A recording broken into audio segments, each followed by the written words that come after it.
सहनौ भुनक्तु सह वीर्यङ्करवावहै तेजस्विनावधीतमस्तु मा विद्विषावहै।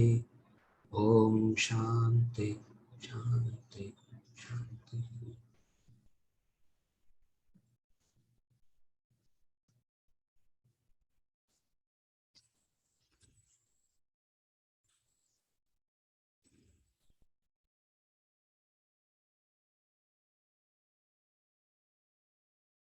It is on God.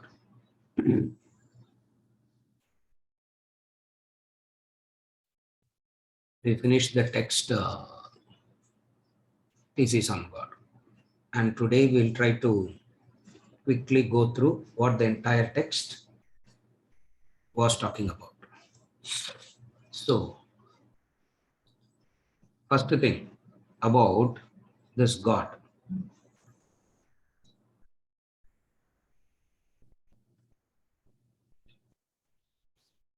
The most talked about entity in the world is God. No other subject in the world is spoken about as much as about God. And there are various views, beliefs, concepts about God. Some believe there is God, some believe there is no God. Amongst those who believe in God, there are differences. Amongst those who don't believe in God, there are differences. And everybody has some beliefs, reasons for them to give their understanding or give their view on what God is.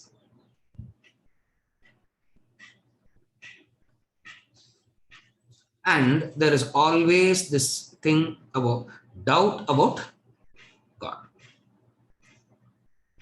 Vedanta starts here. You have no doubt about your existence, do you?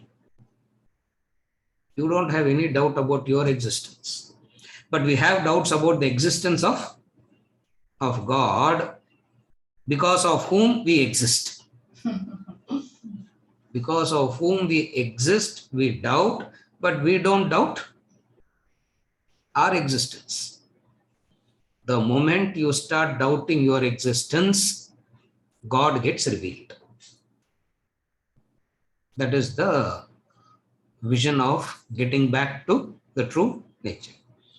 As long as you are so convinced about your existence, God becomes an additional factor. The moment you start doubting your existence, God becomes the reality.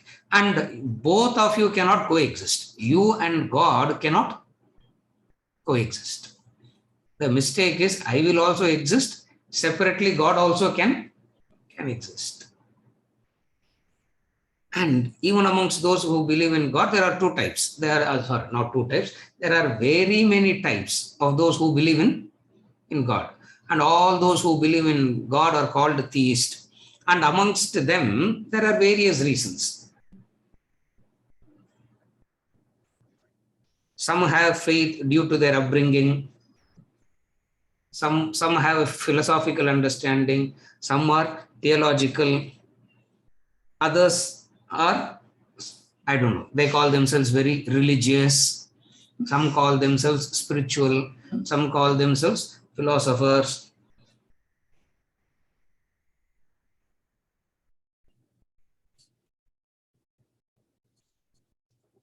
Certain differences are there amongst those who believe in God.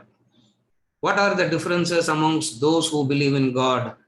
One belief says God creates the world and governs the creation. God is the creator. Not only he is the creator, he maintains and sustains the creation. And then there are differences. We are not going to discuss those details. Why this word God And why this book Thesis on God itself is because of the most talked about subject, the most important aspect of life, and yet the most misunderstood aspect of life is God. Therefore, to clear this book Thesis on God. But this should have been told in the introduction, no sir, not after finishing the text. We don't believe in finishing any text. We restart it again and again and again. We go over it again and again and again. And don't worry, we will not start with Thesis on God again next week. Some other text we will start with. But the important factor here is the most talked about subject, the most important subject, and yet the most misunderstood too. So this book was addressing those misconceptions about God. Is God a creation of the human mind? Is God a concept? Some of these questions we discussed in the introductory session. When we were introducing the book Thesis on God, we spoke about this. So that's why since we are only doing the summary, we will quickly recollect.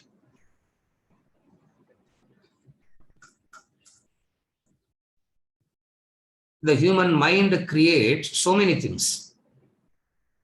Is God one such of the human mind? Is God a concept? And definitely some concepts are beneficial to some extent. Definitely some concepts. Like for example, take the concept, God is the protector. The concept that God is a protector gives us some courage, gives us some solace. So definitely there are some aspects which gives courage, solace, strength, peace of mind. So is God to give all that? Is the concept of God to give solace? Is the concept of God to give courage? Is the concept of God to say that there is a protector? Don't worry, he will take care of everything.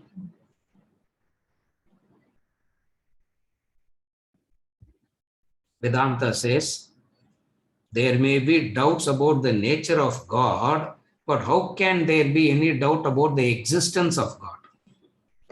Doubting the existence of God is doubting your existence, because you and God are one and the same. Tattvamasi. So doubting God is doubting yourself.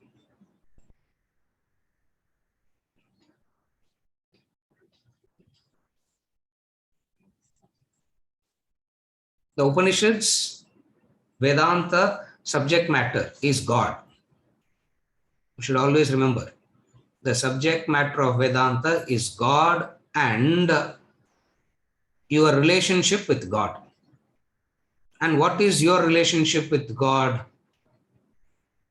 It is not a relationship as in any other relationship. The relationship with God is you are God. That is your relationship with God. What is your relation? So what is the subject matter of Vedanta? The subject matter of Vedanta is to talk about God. It talks about God, and it also talks about what is your relationship with God.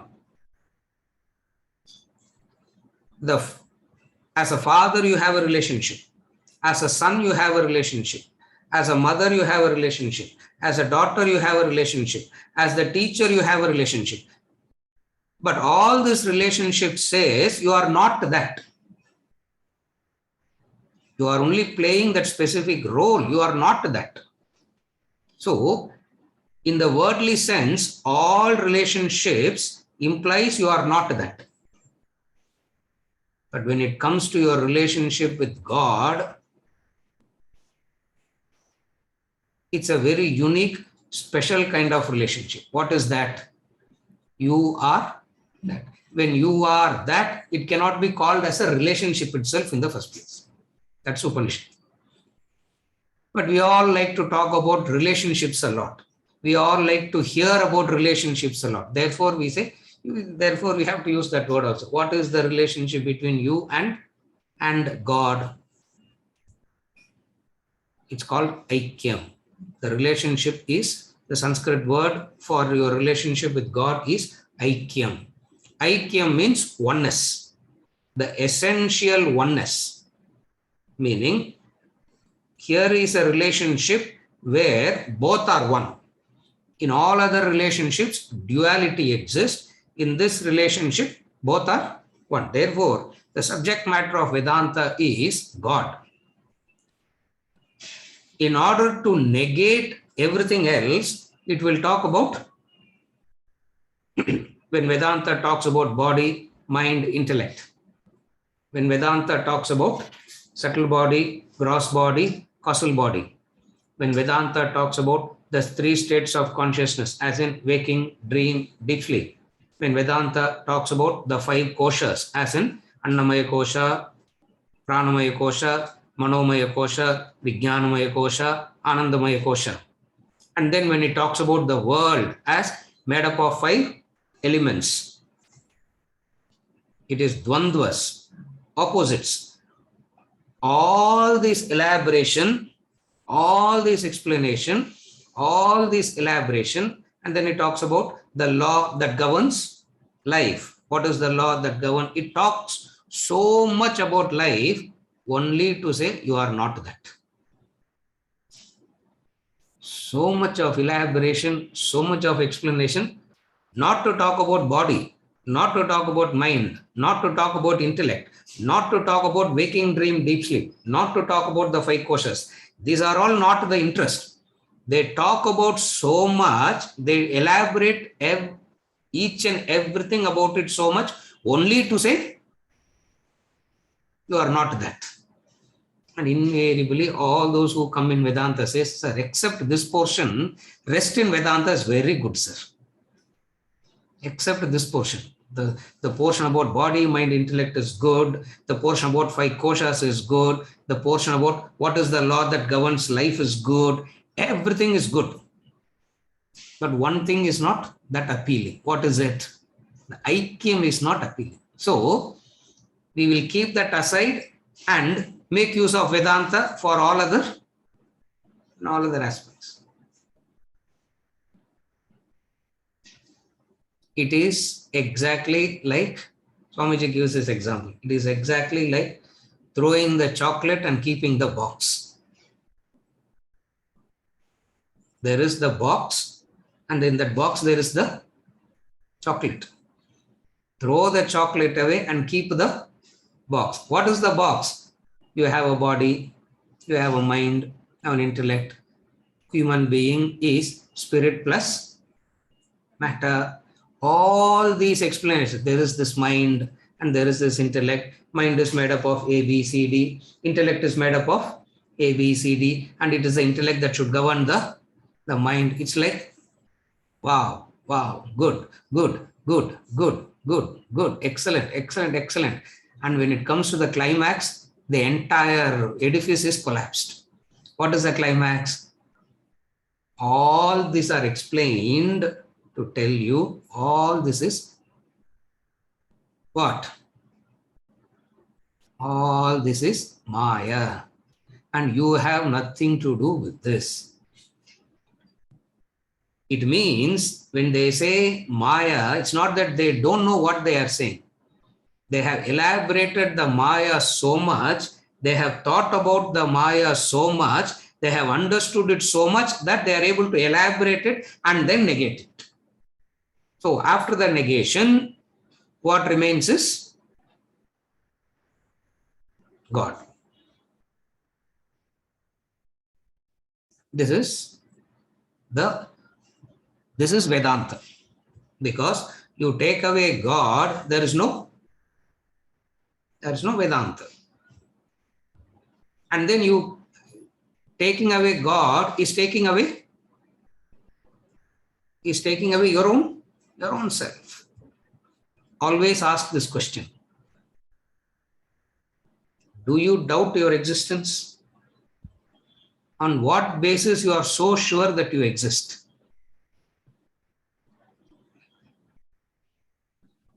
இருக்கிற கிளாஸ்லேயே ரொம்ப confusing class today only sir. All along classes was very good, and today summary classes is more complicated than other classes. You don't doubt your existence. You are so sure. What is it that you are so sure? Remember the prefix and suffix. The prefix I makes you to be so sure. What is the suffix? Remember the prefix and suffix. God is the prefix. All that comes and gets attached itself to that is the suffix. You are so sure that you exist because there is the I that is supporting it. You are so sure that you exist because there is the consciousness, and it is that which makes you so sure. This is Vedanta. Now what happened is the mistake. What are the mistake? The greatest misunderstanding, and it has prevailed so long that it has become a fact, and nobody even doubts it. What? God is a person. God is a person. The greatest misunderstandings, and it has prevailed so long that it is a fact now. Even those who come in listening Vedanta class also, SRL Shankar, still God is person only, sir. Vedanta class la neenga solringle thavara, but still God is a person only. If a lie is repeated continuously, it is bound to appear as truth. You repeat a lie continuously, it bounds to appear as the truth. What is the lie that has been repeated again and again and again? God is a person. God is a person. No doubt about it. That's why all gods and goddesses will have human faces. Why all gods and goddesses will have human faces? Obviously, they are created by human being. And whatever human being creates, he cannot think anything outside himself. Only difference is what? I am a limited, bound, constricted, restricted, suffering human being. Therefore, I will have 2 hands and 2 legs. God is powerful, different, etc. Therefore, he will have 4 hands. He will have 6 hands. Or maybe 16 hands, I don't know. So many gods have so many hands. Thank God they didn't paint with legs, so many legs. Only hands are so much. Legs still remain 2 only.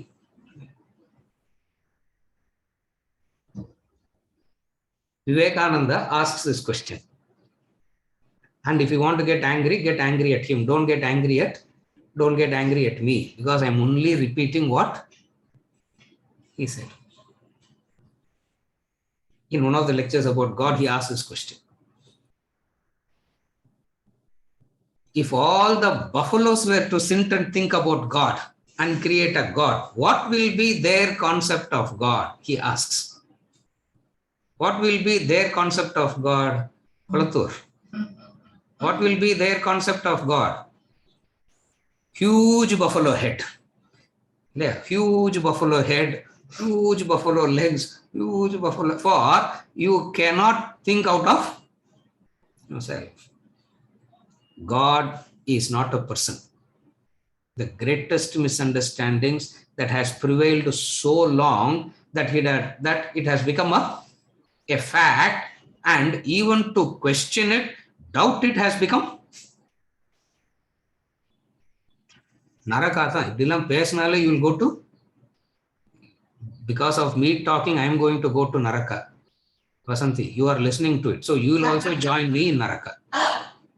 Yeah, so if you don't want a Naraka, don't stop listening to Vedantic classes because it's Naraka. You will go to Naraka if you talk about, you will go to Naraka if you talk about God like this. And in Naraka, what will they do?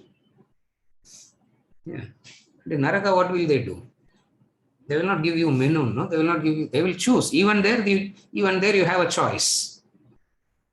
Even there you have a choice. Ramakrishna Paramahamsa's example. Sipping tea in Naraka. Who knows that story? Who doesn't know? Who doesn't know sipping tea in Naraka? Ram Subramaniam, you don't know. Shailesh, you also don't know. You are lying. Shankar Chumma Kaitugra or Ellathum, he will raise hands. Because he is saying, sir, my philosophy will shut up, he is saying. That's your philosophy is enough, give some stories. Ram Subramaniam, I'll talk to you now. Ramakrishna Paramahamsa talks about Naraka. What happens in Naraka? And if you talk like this, the way that God is not a person, huge buffalo head and all that, if you talk, definitely I am going to go to Naraka. And you listening, you are also going to go to Naraka. Do you want to go to Naraka? You have a choice now. You can switch off the camera and even now you can escape. What is sipping tea in Naraka? A man committed the worst possible sin. And he goes to Naraka. Yama says, see, you have done this sin. For this, you are in Naraka. For a period of time, you have to be here. Amongst all the wrong things that you did, you have done one good thing. So because of that one good thing that you have done, we will take you a Naraka tour. We will take you a Naraka tour. You can choose what you want. Whatever Naraka you want, what kind of punishment you want, you can choose. That's how we come to know what type of punishments there are. Yeah. So, yeah. So that man was taken a tour.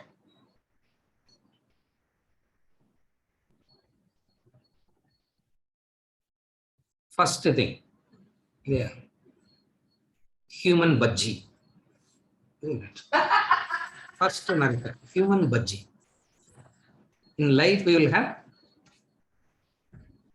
Palaka bhaji and all, no? In Naraka, they will have human bhaji. Palaka means, what you call Palaka in English? Plantain.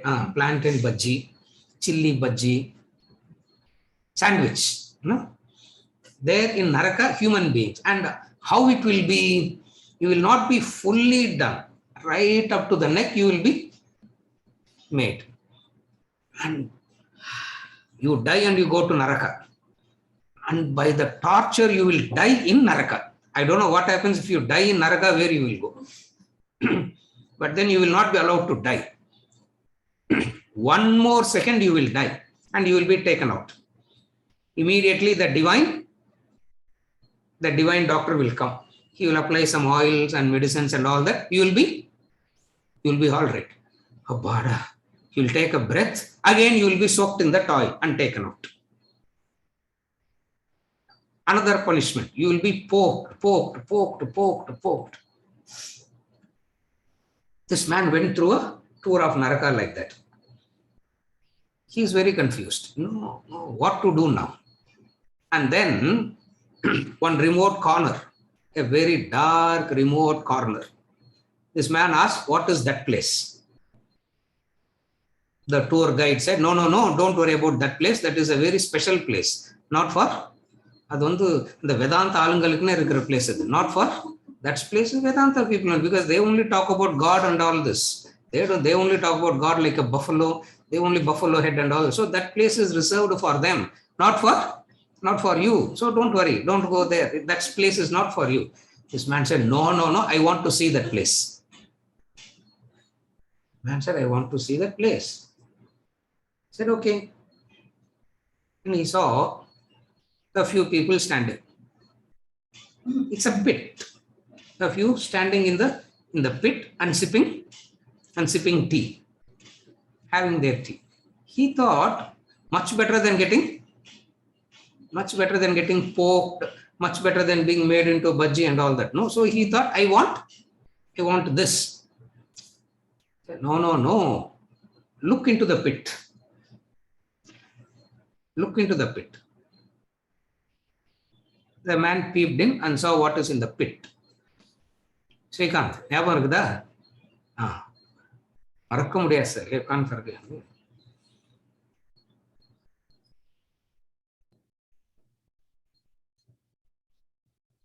Up to knee level, it is filled.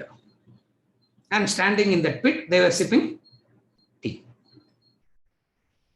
What is it filled with the knee level?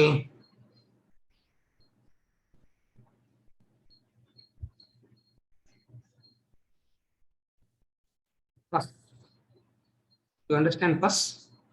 Ramakrishna examples are like that. But it conveys the point much better than anybody else. It's filled with pus, knee level. This man thought it is still better. No, it's still better because rather than getting poked, rather than doing all this is much better. He said, I want this punishment.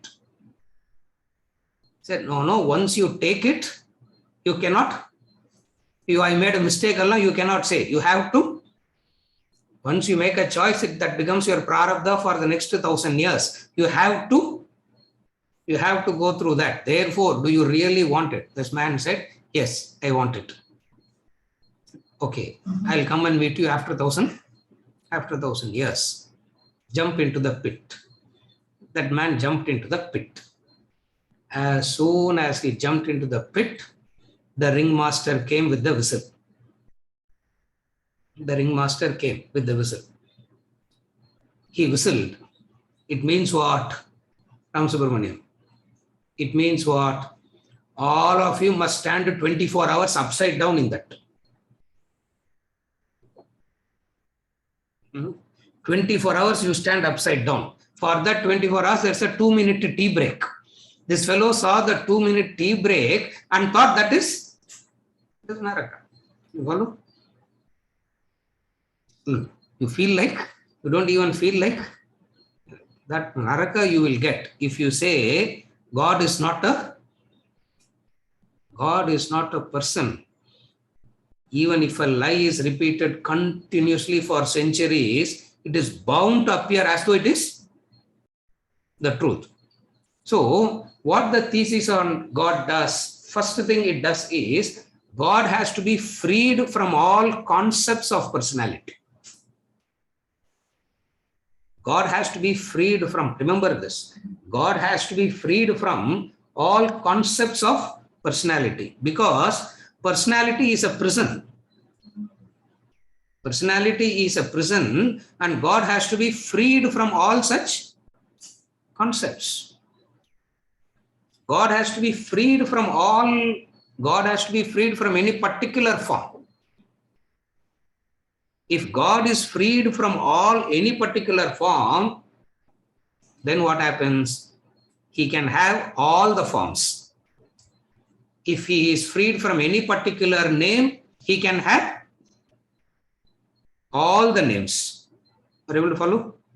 That's what this does.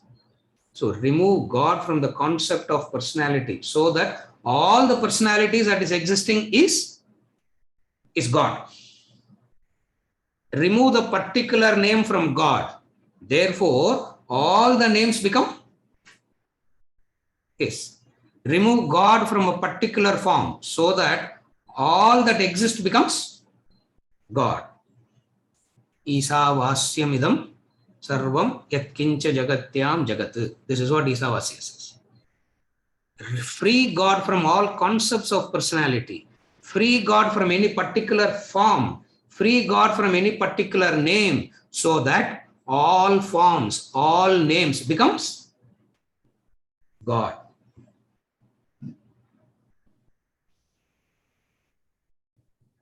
This understanding itself is a giant leap in thinking.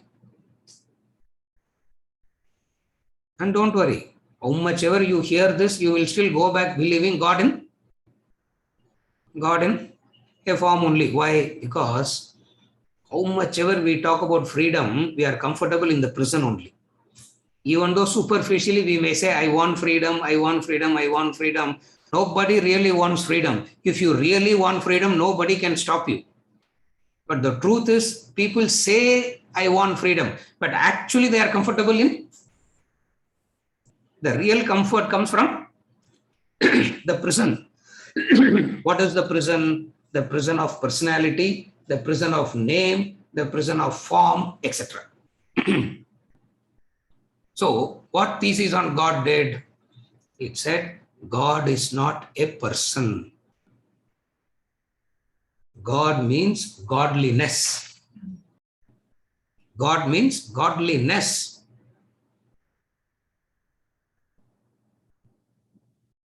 God is a presence, not a person. God is a presence, is what Upanishad calls as consciousness. God is a presence. In that presence, everything happens.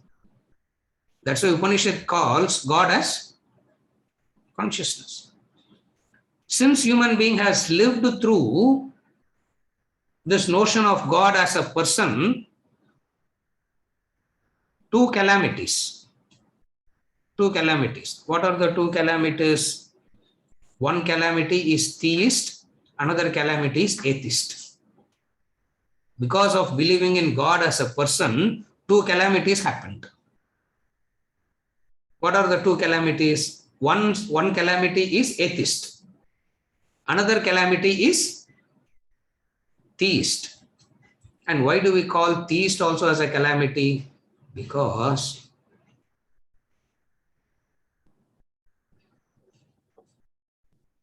atheist is also okay. The theists are dangerous. Even the atheist is not that dangerous. The theist is the most dangerous. Why the theist is the most dangerous? Understand this.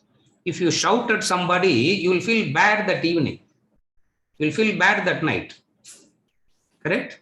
You hit somebody, you will feel bad that evening. You will feel bad that night.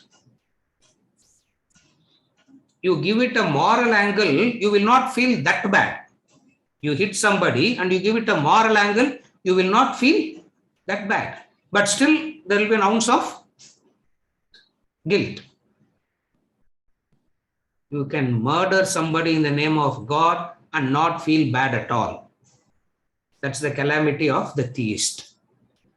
The greatest of crimes can be done in the name of God, and that person will not feel bad at all. Why? Because it is done for God. Vedanta comes and says, when it talks about God like this, people misunderstand Vedanta is against God. So many people ask, Vedanta doesn't believe in God. No. Vedanta people don't believe in God. No. Yes, Vedanta people don't believe in God as a person. They don't believe in God as a form. They are aspiring to understand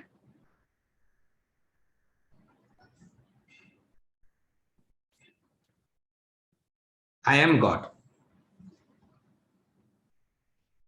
They are aspiring to understand I am God. The effort, the struggle, the understanding, the knowledge, the karma, the bhakti, the jnanam, whatever they are doing, all this is an effort to understand I am God.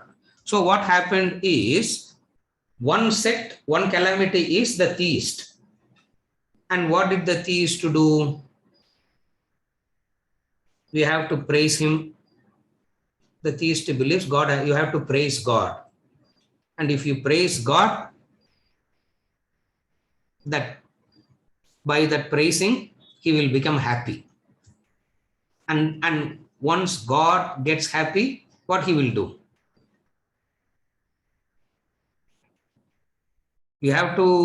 First you have to make God happy. And once you made God happy, what that God will do? He will confer favors on you. Correct? He will confer favors on you. He will help you fulfill your desires, your ambitions, your greed. God will come and fulfill your ambitions. God will come and fulfill your greed. He will give you the wealth of this world. Not only the wealth of this world, he will give you the wealth of the other world also. Therefore, one set, one calamity. Another calamity is the atheist. The atheist saw the limitations of what the theist to do. They started thinking, they started seeing the limitations of what the theist to do, misunderstanding that is God. They start saying there is no God at all. And they are also wrong. Why? Because they misunderstood God means what the theists are talking about God. Vedanta comes and says, the theist is wrong, the atheist is wrong, both are wrong. Human being needs the right vision of God. The human being needs the right vision of God. The human being needs the proper understanding of God so that you can be freed from the prison. Therefore, the book Thesis on God. Somehow I connected, no? Yeah. I went all over the world and then somehow he connected. So why this book, the on God, Thesis on God? Because it is so fundamental a mistake. Okay. To take it very simply, we have given this example any number of times. All religions say we talk about love. All religions say we talk about love. And all wars are fought in the name of religion. The number of murders that has happened, the number of slaughters that has happened in the name of religion versus the non-religion. The greatest danger is what? The moment you bring in God, even the minimum humanness that you have goes away. Like you can murder somebody in the name of God and not feel guilty at all and not feel bad at all. It means what? The serious misunderstanding about God. So, what is this Vedanta? What is this thesis on God? First thing it did is remove your wrong understanding of God. And when you are making an effort to remove your wrong understanding of God, it is very painful. It is very hurtful. And don't try little bit of this and little bit of that. So I will listen to this. But when I don't do that, I get frightened. Therefore, to overcome my fear, I will do that also. And then Vedanta went on to explain, then why these gods? Why these gods? Why even create it? When they created it, please understand, when the forms of God are created, they said it is symbolic in nature. They created those forms. Then why create it? If it is going to create a calamity, then why create that is going to create a calamity? Those who created it said very clearly the purpose of creating a God like that. What is the purpose?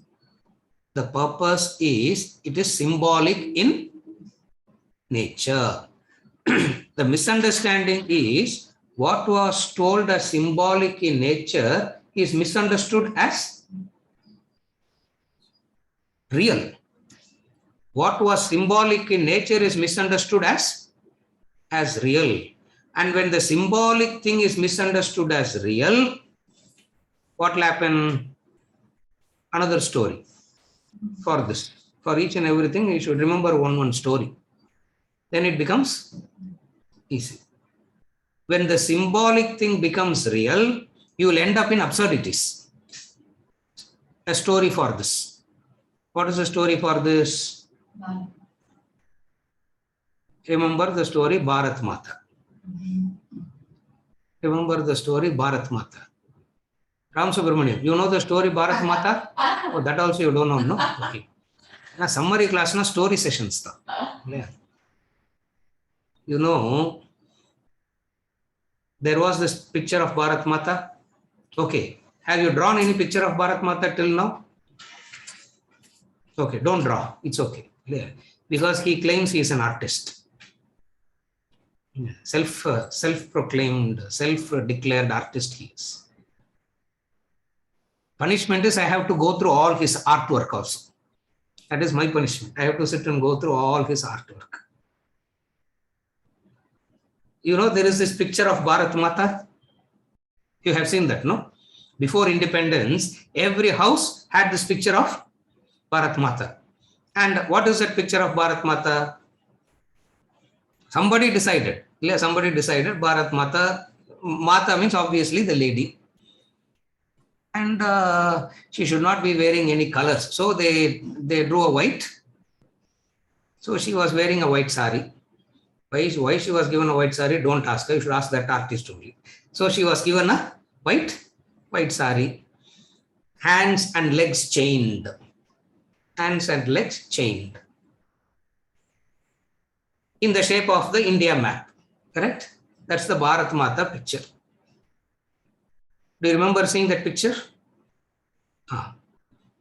Even though every house had that picture of Bharat Mata, Vijayarangan, is there a lady like that Bharat Mata anywhere existing? Is there a lady like that? Yes or no?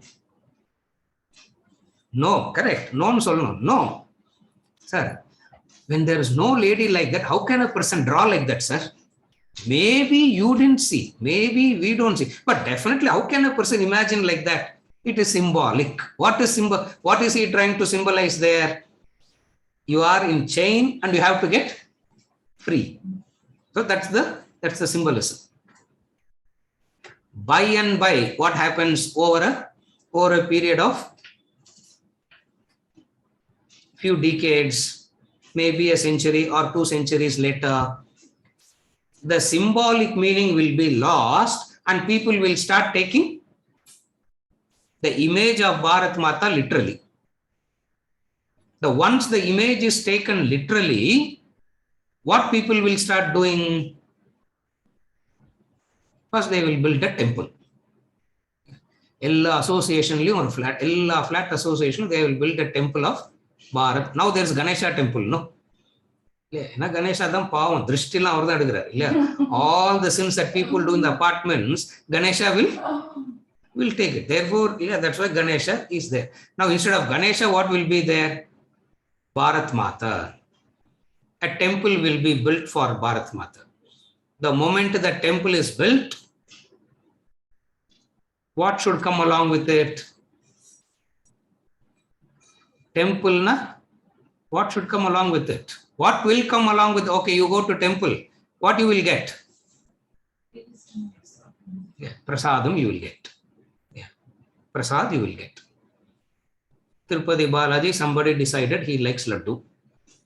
Ganesha, somebody decided he likes modaka. Similarly, somebody will decide what Bharat Mata likes, and that will become the prasad. Another few decades later, another few centuries later, somebody from that crowd will get up and say, I saw Bharat Mata. Somebody from that crowd will get up and declare, I saw Bharat Mata. What will you tell that person?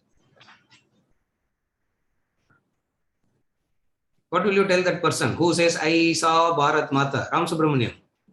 What will you tell that person? There is no Bharat Mata. And if you say there is no Bharat Mata to that person, and that person will send you to Naraka. Yeah. And that person will send you to Naraka. And Naraka, what you will do? You will sip tea. Yeah, why go through all this? Simply forget Vedanta and concept of God, sir. Might as well follow that. You follow? What happens is the moment God becomes what was told as symbolic representation is taken as real. National flag symbolizes the nation. Insulting the national flag is insulting the nation. We all know the flag is made of paper. We all know the flag is made of cloth only. It is also paper. It is also cloth only. But it is meaningful because it symbolizes something. Second mistake that happened when it came to God is what was meant to be understood as symbolic is taken. What was meant to be taken as symbolic was taken too literally. When it was taken too literally, they are called the theist. They started calling themselves believers of God and they started calling themselves theist. Those who started thinking understood the absurdity of it and they start denying God and started calling themselves atheist. Vedanta addresses the theist, Vedanta addresses the atheist. Vedanta talks to the theist and Vedanta talks to the atheist. All that is symbolic should not be taken literally. And then comes the climax. Then comes the climax. What is the climax? What is God? What is God? You can ask what is God or you can ask who is God. Any question is all right. What is God? Who is God? In order to know what is God, you have to negate all that what is not God. You can't ask what is God without negating. So in order to know God, you have to negate all that which is not God. By negating all that which is not God, what is not God, you realize what is God.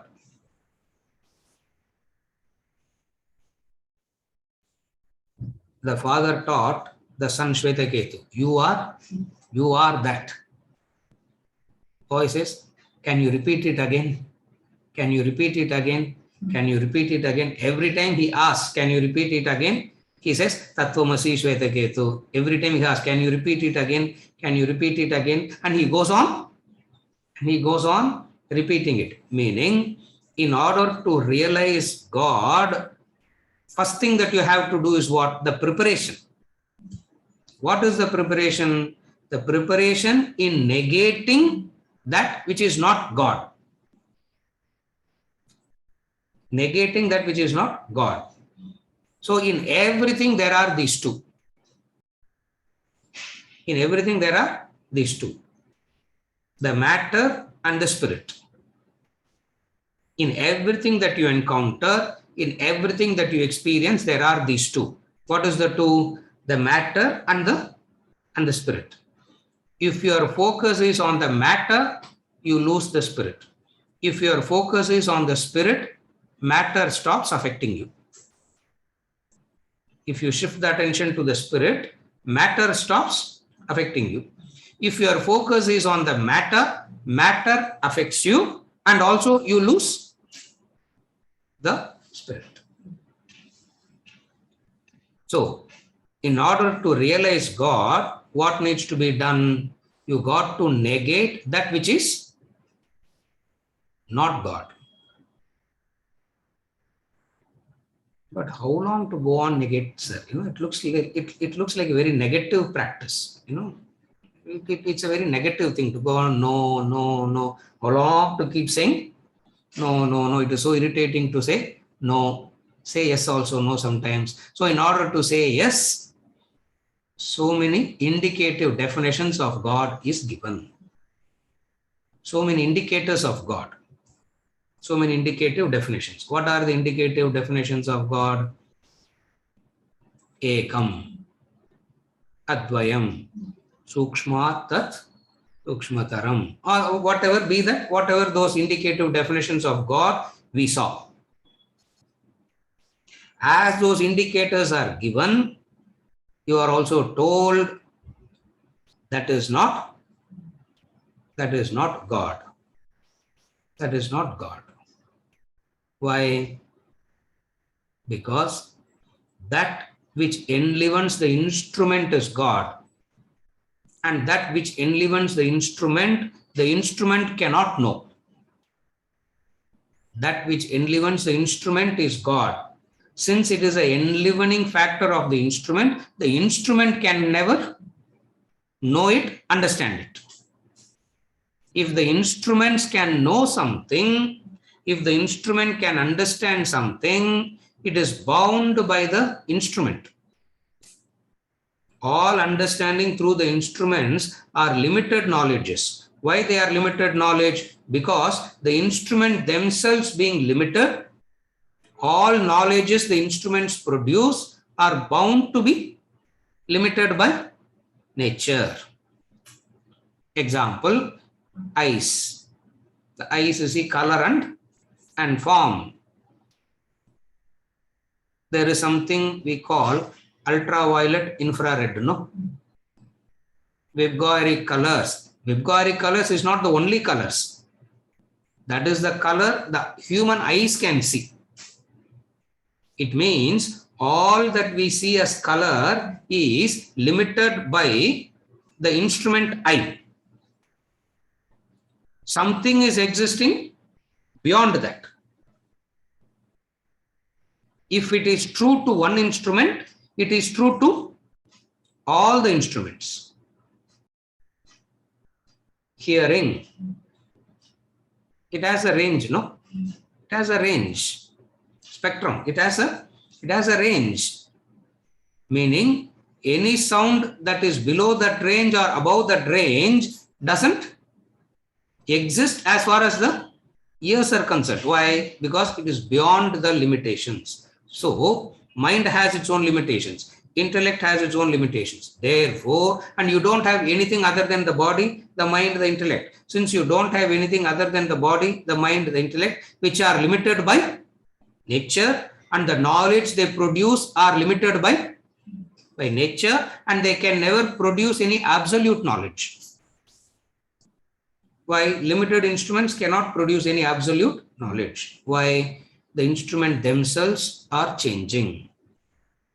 When the instruments themselves are changing, the knowledge that it produces also changes. That is why you think, you conclude, 3 weeks later you think, you will conclude something else. Why? Because the very nature of the instrument is to change. I'm sticking to the same definition, means after concluding the person stopped thinking, isn't it? I am still the same person, sir. For the last 40 years, I am the same person. Means what? That person has stopped thinking for 40 years. That person has been in coma for 40 years. Why? Because you think now, 3 weeks later you think, your conclusion is bound to change. That's how the science goes on revisiting its conclusions, and it keeps on modifying, changing. Anything that is changing can never give you an absolute knowledge. And God, being absolute in nature, cannot be known through any of these instruments. And it cannot be a form either. And you don't have to please God, nor God will get angry. If God gets angry, what will happen? No, sir, God got angry, sir. The horoscope man told me very clearly, God is angry at us. If God is angry at you, you are finished. What can you do to God? Why will God get angry at you? God will get angry and God will bless you. We reduce our emotions to God. What all we go through, we project the same thing onto God. Why? Because if somebody pleases me, I get happy. Yeah. If somebody comes and tells you, nobody is saying that, yeah. You teach so beautiful, sir.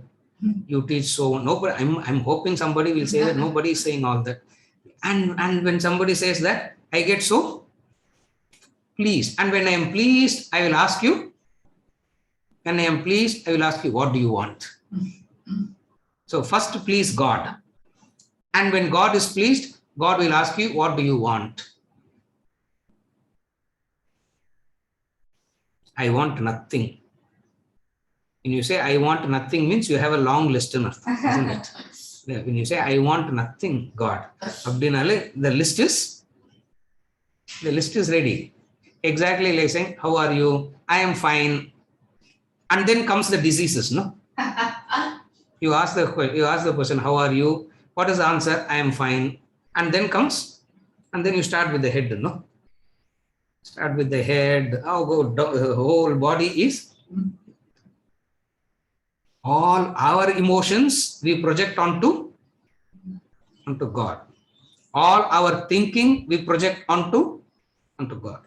So thesis on God is the classic Upanishadic Vedantic stuff. Because it talks only about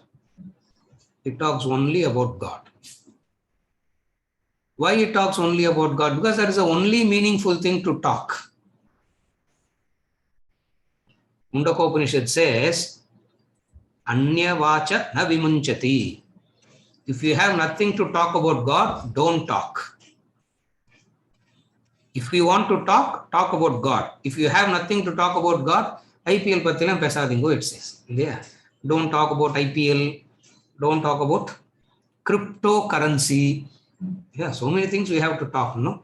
We have to talk about IPL, we have to talk about cryptocurrency, economic crisis, health crisis, what is happening in the neighbor's house. So many things we have to talk about. Mundaka Upanishad says, if you want to talk about God.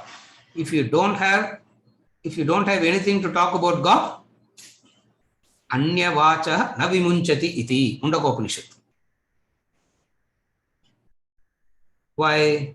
The only meaningful thing in life is God. And the most meaningful thing in life is the most doubted thing also. The most wonderful thing is the most doubted.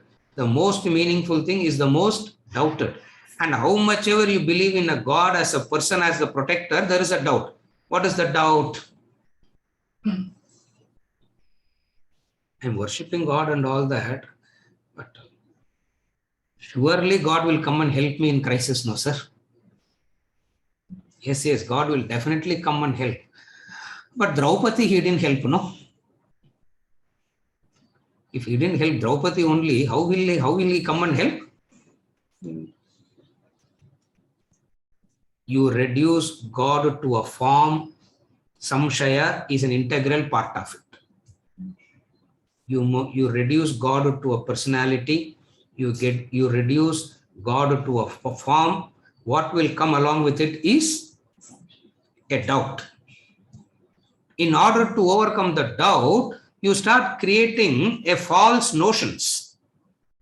Vedanta comes and removes those false notions that you have created about God. And when it removes those false notions that you have created about God, it will not be liked. It will not be pleasant. It will not be liked. It will not be acceptable. Because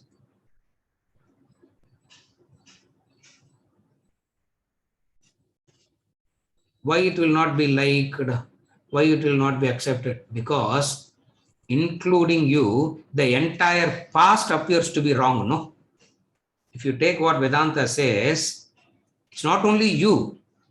It's not only you that appears to be wrong. All appears wrong. Your father, your mother, your grandfather, your grandmother, the uncles, the cousins, aunt, and then the temples. Down the line, everything looks wrong. How can so many people go wrong? Vedanta people are only 510. I'm saying 510 in a very big way. There will be only one in one generation. 510 and all is too much. World cannot handle 510. So only one such person comes.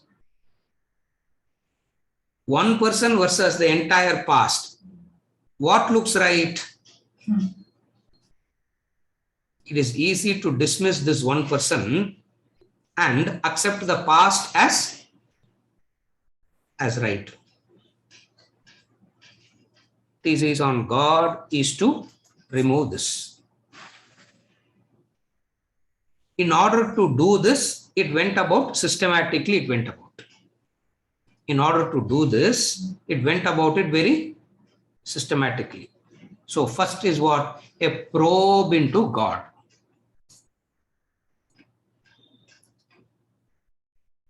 Probe into God. Enquiry into God. So 1 hour introduction, inquiry into God. Rest and all we are not, because rest and all is there in the text, which we can revisit it again and again. So first is what? The probe into God. Yah pashyati, sah pashyati. In probe into God, extraordinary conclusion. Yah pashyati, sah pashyati. Whoever sees it, sees it. He who sees, sees. The fools don't see it. He who sees, sees. It means those who are not seeing is fools. That also is said very clearly. The wise one sees, the fools sees not. Having concluded that there is this thing called God, then comes the question, what is the nature of that God? Some property, some attribute, something has to be told about that God, no? What is it that about God? Ekam, Sakshi, unconditioned consciousness, the Kshara, the Akshara, the Uttama Purusha. All this is spoken about the nature of God. Okay. Chapter 1 and chapter 2. Too much to understand, too much to follow. Okay, don't worry. Next chapter. What is it? You see the world, no? The manifest and the unmanifest. What is the manifest made up of? The world, the matter, the 5 elements, Sattva, Rajas and Tamas, Shivalinga, etc. All that spoke about the manifest and the unmanifest. In the manifest, beings. In the manifest, we have to speak about the beings. And then the conclusion is, by the 4 aphorisms, you are God. Having said all that, what is the way now? What is the path to God? Having said all this, you need the, having said all this, the path. What is the path to God? Paradigm shift. Very beautiful topic. Paradigm shift.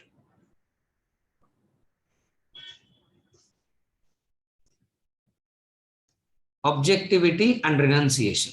The path to God. Objectivity and renunciation. Jnana yogena sankhyanam, karma yogena yoginam. The paths of karma, bhakti and jnanam. These are all the path to God. Don't worry. Whenever we say path to God, it looks like God becomes an attainment, God becomes an achievement, you are different. Path implies, the word path has this problem. So, in order to remove that misconception, what you are seeking, you are that already. Self is God. If there is only God, if God alone is, then what is all this that I am seeing? What is this teacher? What is this taught? Who is the teacher and who is the student? What is this world? What is all this? Beautiful answer. Maya. It is an illusory, it is Maya, an illusory projection. Having understood it as Maya, what does one do? Run away.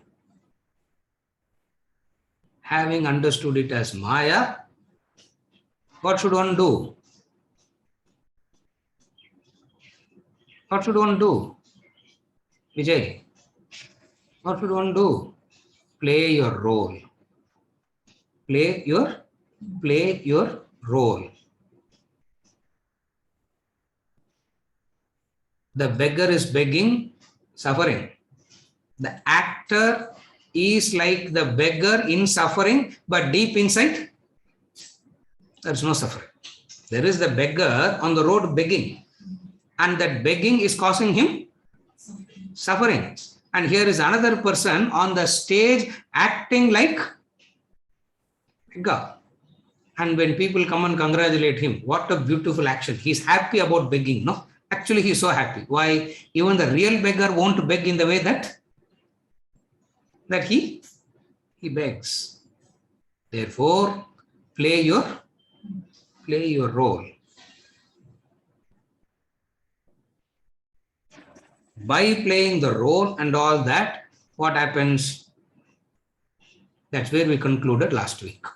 You will come to realize. What is it that you will come to realize? What is it that you will come to understand? You will come to realize, you will come to understand Purnamada, Purnamidam, Purnat, Purnamudachyate, Purnasya, Purnamadhaya, Purnameva Vasishyate. It's only Purnam. It's Purnam. It's Purnam. What are you talking about? I'm happy, sir. You are Purnam already. What are you saying? I am happy. You are Purnam. I am suffering. What are you saying? You are suffering. You are Purnam. Happiness and suffering, pain and pleasure, joy and sorrow is not of Purnam. Because you have not yet understood that you are Purnam. The reality. And what is that reality? The nameless, formless, genderless entity called consciousness. The nameless, genderless, formless entity called consciousness. Since it is nameless, genderless, formless, it can accommodate into, it can be into any name, any form, or all names, all forms, everything. The consciousness. It is that consciousness. And you are that consciousness. So, to conclude, you can say, thesis on God is thesis on yourself. You can write it like that. You can understand it like that also. Thesis on God is not about some God sitting somewhere and we are talking about that God. Thesis on God is thesis on your own self. Because when they are talking about God, they are talking about you. Because you are Tattvamasi. This is the summary of the text. Thesis on God. So what is God is spoken? First is the misunderstandings about God is removed. Then it is spoken about what is God, the nature of God. Since it is the nature of God and all is a bit difficult, what is known to you is the world. Go from known to the unknown. And what is the nature of the world? The manifest and the and manifest. The manifest part has etc. The unmanifest part, and then the manifest beings, and the beings is nothing but, so all that has come about is nothing but Brahman. We have seen all that. We are not going to the details in this book. Some other book we will start and we will read the same thing again by another text. But what we will discuss will not. Yeah, text to the tomorrow. But what we are going to say remains the same thing. Then comes the path to God, and then came Upanishad pronounces the reality. The conclusion is the pramanam for God is Vedanta, the Upanishad. Just as the pramanam for color and form is eyes, the pramanam for emotions is the mind, the pramanam for logic, reason is the intellect. What is the pramanam for God? Vedanta, the thesis on God, becomes the pramanam on God. Pramanam means conclusively proven, authoritative knowledge which cannot be disproved. That's called pramanam. Again, I repeat, pramanam means an authoritative source of knowledge which is proven and it cannot be disproven. Color and form can be proven only by eyes. You cannot prove color and form through the tongue. Charcoal is black. You can't lick the charcoal and understand charcoal is black, no? Because tongue gives another knowledge. It's a pramanam. That's why it's called an authoritative knowledge, pramanam. Similarly, what is that authoritative pramanam for God? Vedanta. But we should not be fanatic, no, sir. Why are we fanatically saying it is only Vedanta, it is only Vedanta, it is only Vedanta? It is not being fanatic, it is explaining the pramanam. It is like saying the eyes is the pramanam for, I'm using the same example so that it is clear. It is like saying the eyes is the pramanam for color and form. Why are you so fanatic, sir? Why can't we use other sources also? What other source you have to use? What other source you have to use color and form other than the eyes? Even if others comes, they also use their eyes only, no? So it means, pramanam means a singular source of authoritative knowledge which the proof is its own authority. Cannot be proven or disproven by any other authority is called pramanam. So when it comes to God, the pramanam is, Vedanta. And Vedanta means Upanishads. And if you have to understand Vedanta,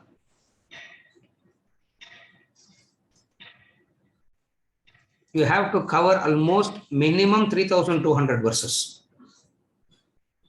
If you have to understand the basics, you have to cover minimum 3,200 verses. From where you get this 3,200 number? The 10 Upanishads, the Bhagavad Gita, 1,800 and odd verses, the 10 Upanishads. Bhagavad Gita, 700 odd verses. The Brahma Sutra, 555 verses. All put together will give you a number. They are the authoritative sources on God. For proven by Vedanta alone, just as color and form is proved by eyes alone, sound is proved by ears alone, God is proved by Vedanta Upanishads alone. Since it is difficult for anybody to read those 3,200 verses, it is summarized in one book, a very short book, Thesis on God. That's why wherever we got a chance, we were referring to the original source. When we went through the book, we were referring to so many original sources. Once you get this basic idea, you can still pursue the other books. We are not saying don't do it, but this basic idea is very important this basic knowledge is very important so that you can go deeper and deeper into the subject. And deeper into the subject means what? Realizing, recognizing you are that. Thesis on God says you are not the suffix, you are the prefix. In one word. Thesis on God.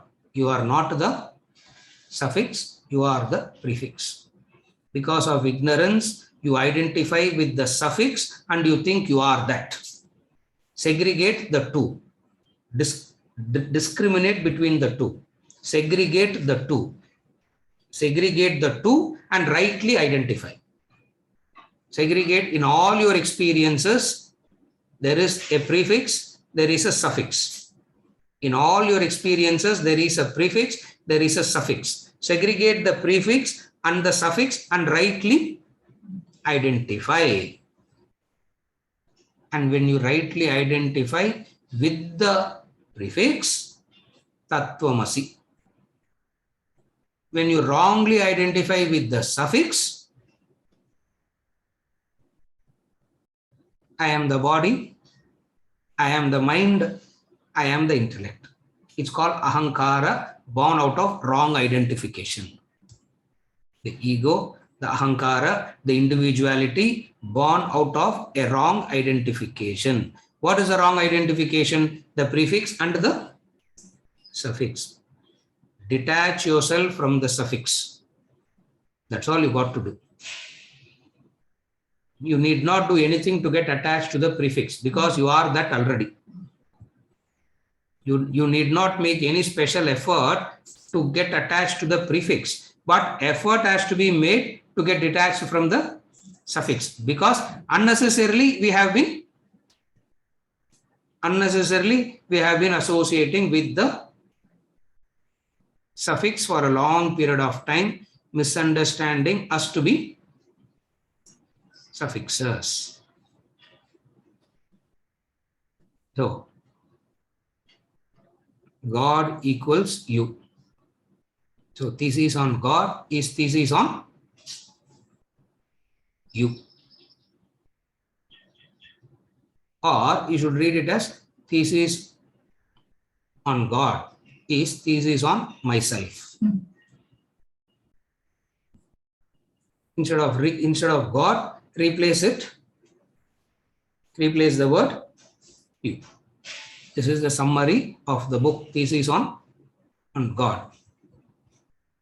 Next week, we will continue with another text and Venkat will post what text we are going to continue because he is still not decided.